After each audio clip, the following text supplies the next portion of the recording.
Cheers, guys. Epix911. Welcome to the Elitist Geek. I want to talk about Oculus Rift this episode. Finally, a release date. And it only took, what, 4 years? I think it was 2012 when it was kickstarted. We've seen 2 dev kits. We've seen a shit ton, literally a metric shit ton of demos.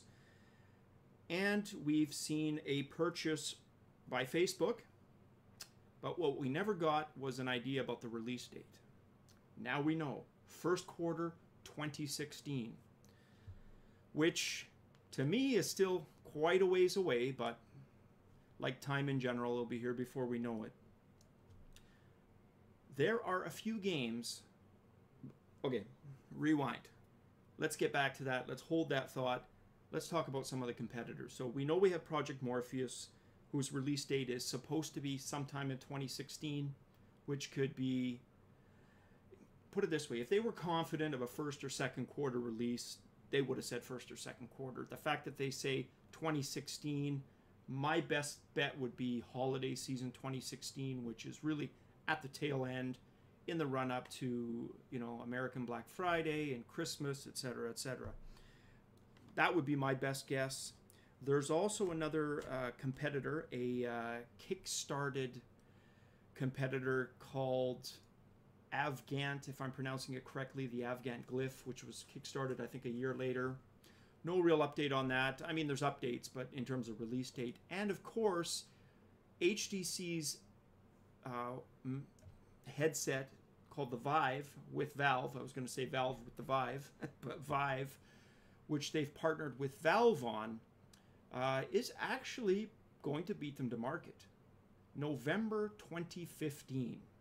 So that is going to be really interesting, because I would have thought for sure, if I was a betting person, back when Facebook purchased the Oculus Rift, that for sure that infusion of extra cash would have seen it rush to market a bit quicker. To their credit, or maybe to their downfall eventually, we'll see, they took their time with it. So whatever they're going to... Now, there's no real details that I've been able to find in terms of, is it going to be 4K? The drawing that they're showing, which I'm going to put up here or here, you can see it looks like they did away with the idea with the headset belting, which is fine by me, and I think most people, you know, we've all got our headsets that we prefer. But I like the design. I think it looks good. It's never been something that people have said of has been hugely cumbersome anyways. But how is it going to fare? And I've been giving that a lot of thought. There are games, for me, natural, fits like a glove. They're going to work with love. They're going to work with any VR headset fantastically, right out of the fucking box, without effort. Space games. For example, Star Citizen, Elite Dangerous. You can look at almost any review on YouTube, magazines, websites, where people with the Dev Kit 2, which is the 1080p one, who've played it with Elite Dangerous, say it fundamentally changes the experience. That it is so easy to, I mean, you could just go on with the quotes, easy to get distracted. And I've played Elite Dangerous, I own the game, I've played it with this, which it's passable, but I really want, what is it, the SciTech one with the throttle. That's going to make it a full experience, but I promised myself until the Oculus Rift is released, or a competitor, that's really good, I'm not going to buy that other joystick and throttle, because really there's not much I'm going to play with it. I'm holding off purposely on Elite. I purchased it to support them. I played the original Elite way back in the day. Frontier 2, always been a huge fan of that series. Likewise, Robert's games, I've been a fan of his games from Wing Commander up. So for me, it's a wait thing. I'm definitely going to wait. I'm telling you, it's like a kid at Christmas. That old feeling, this is going to really date me, guys, but that Saturday morning cartoon feeling is what I liken it to. For me, that's that magic when euphoria meets nostalgia. euphoria and nostalgia together. For me, the best way I can explain it to somebody is the feeling of Saturday morning cartoons, waking up for those back in the day, and that Saturday morning is also Christmas. And you've got presents that you're hoping for because you just played your friend's Atari 2600 and went to see Star Wars. That's the closest I can come. That's how excited I feel about the Oculus Rift and Elite and that whole experience. Are there other games it's going to work for? That's the trick. That's going to be the tough sell to make this mainstream, because admittedly, there's a shit ton of first-person games, but do all first-person games work with an Oculus Rift? See, the natural kind of fluidity of the Elite experience is that in the game, you are actually sitting in a cockpit. You are in the cockpit of your own fucking starship, trading, flying. So in the game, when you look down, you're seeing yourself seated in a chair. That does something to your brain. Your brain can make that connection because it knows and perceives that you are in a seated position. So when you see your VR self seated, or your VR hand on a throttle, and that's really why I want the SciTech controller so bad, your brain doesn't have as much of an issue. It's easier to kind of, go with the illusion, to dispel disbelief, because you're seeing your avatar performing the same actions in the same position that you are. Translate that to something like GTA 5. The car experience would work, right? You're sitting in a car, you're driving along, but just imagine how jarring that is. You crash the car, your immediate instinct, being so immersed in VR, is going to be, I want to get out of the chair and run because the cops are chasing me. You won't be able to do that. You'll be running in the game, but you'll still be sitting in your chair. So that's going to be the trick for game devs, is how are they going to maintain that suspension of disbelief, right? To make it a must-have gaming experience. That is key to me. With Elite and space games, I think you've got that. You are not going to choose to remove the headset because the gameplay experience without is far inferior. The headset experience with it on is going to be far superior in a game like Elite or Star Citizen or a space game.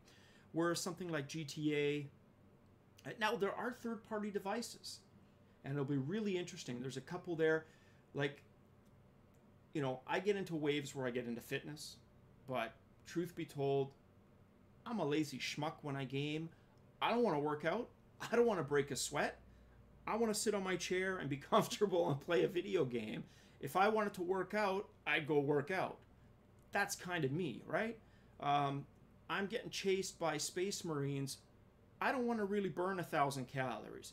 I want to be chased by Space Marines while I'm having a McDick's burger or a milkshake, or you get my drift. I want to be immersed into the game. Gaming for me is leisure, right? Leisure time. It's not workout time. That's not to say some people might not, might get into that fully, but it's about what the majority is going to want, right?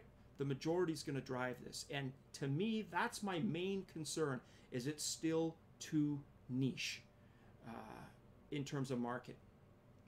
Not desire, but again, it boils down to what games are going to be a natural fit with a VR device. And granted, if those third-party devices come out, and there's some that aren't treadmills, there's some where you just stand and you can kind of, turn in different directions, but you're still asking a lot of a gamer, right? The beauty, again, about a space cockpit game or a car racing game is another one that would work fantastic, like your NASCAR, your Indy, your rally-style games. Fantastic. They're all going to work. God forbid a truck simulator. But you get what I'm saying. Those games are going to be natural fits, but that's not the entire gaming market. Call of Duty is going to be one of those games where you're going to be hard-pressed to justify the device on your head, especially competitively. It's going to come down to, is this costing me competitively or, you know, versus the immersion experience, right? A lot of gamers are going to choose the, you know, what's going to give them the competitive edge. So you've got that as well. So I see lots of negatives, but I see mass potential. Role-playing games, it could work. And where I think they could really innovate with this is how the UI, the user interface, is changed. Hear me out on this. You could have an RPG experience that would still work like the old Dungeons and Dragons, getting around a table, right?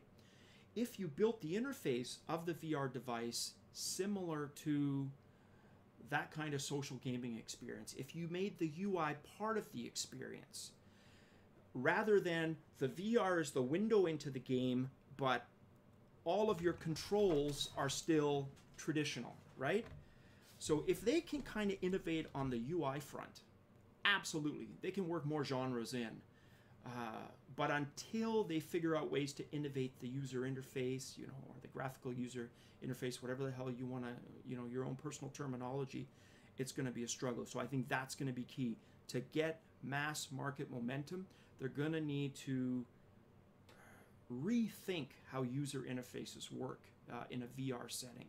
I think if they nail that, there's all kinds of potential. Suddenly, GTA might work, right? Because they've worked the interface in such a way that you're not having that jarring smash into reality between I'm in a car 1 second and damn, I'm running on foot on grass.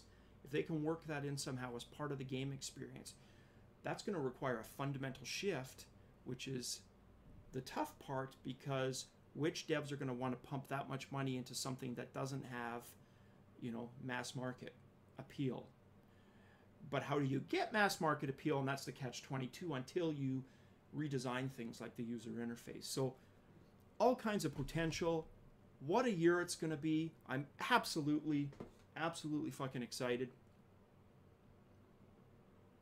Sorry guys, that's how excited I am. Interested in hearing what you guys think. Let me know, what are your thoughts about the gaming experience with VR? Do you agree? Are some genres better? Do you disagree? Do you think that, you know, maybe you agree that with user interface changes, other genres can be brought in to VR appeal? So, interested in hearing what you guys have to say. As always, cheers, guys.